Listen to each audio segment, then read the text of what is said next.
أعوذ بالله من الشيطان الرجيم بسم الله الرحمن الرحيم الحمد لله والصلاة والسلام على سيدنا محمد وعلى آله وصحبه وسلم تسليما كثيرا. Dear brothers and sisters, السلام عليكم ورحمة الله وبركاته.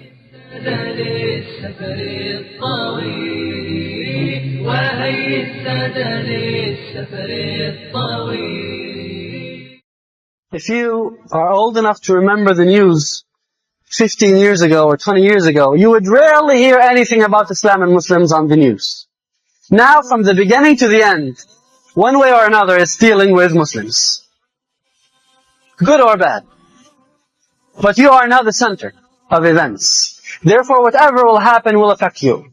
Now, if the speculation is true, that the Muslims are getting into a very critical stage in their history, a stage that will precede the second golden age of Muslims, then you absolutely want to make sure that you are right in there and you're not sitting on the sidelines. Why? What makes the Sahaba special? What makes the Sahaba special is that they are the generation who established Islam. At-Tabi'in came and everything was already ready for them. So At-Tabi'in could afford to give their life to studying, to teaching. The Sahaba didn't have that luxury. The Sahaba were going from one battle to another, from one difficulty to another.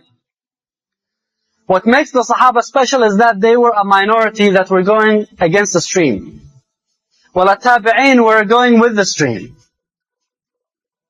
The Sahaba were going against the whole world. Everything was against them.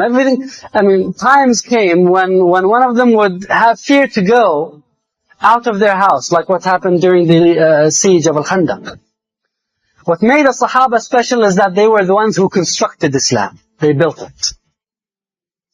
Now that building has been demolished. So there is a chance for another generation to come to build it again. So rather than having Islam come to you ready, you have a chance of being among the generation that will be the most similar to a Sahaba radiallahu anhu. So you can see that this generation will be special. So if you will have a chance to participate, be either yourself or prepare your children. If you or the generation following you will be part of those golden years, you want to make sure that you're right in there, right in the arena. You don't want to be on the sidelines watching the news. Therefore, it's very important for Muslims today, especially the youth, prepare yourselves for the future. Be ready for whatever sacrifices Allah will ask from you. You're not living in regular or normal time. This is a very unique era. And it is going to be either you or the generation following you who will participate in these major events. There is a lot of ajr that will be handed out. Make sure that you get part of it. Make sure that you get your slice of the pie.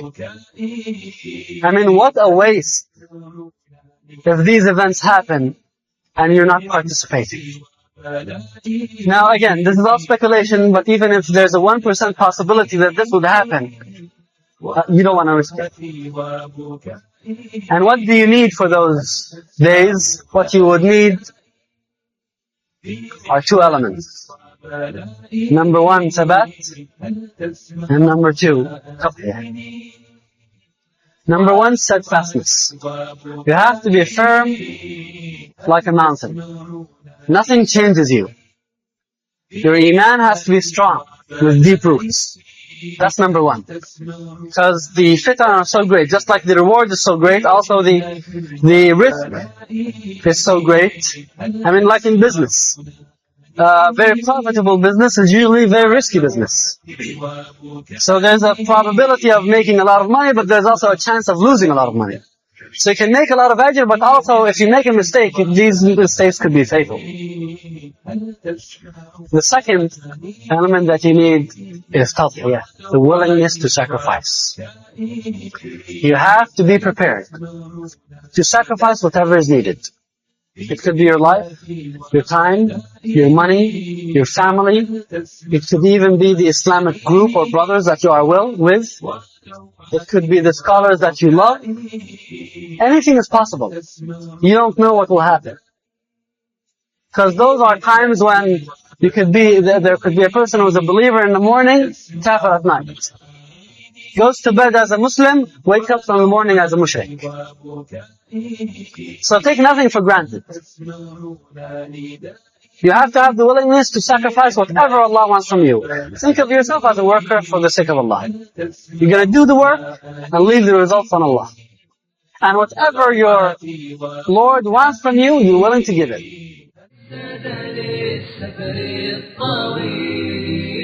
وهي السادة للسفر الطويل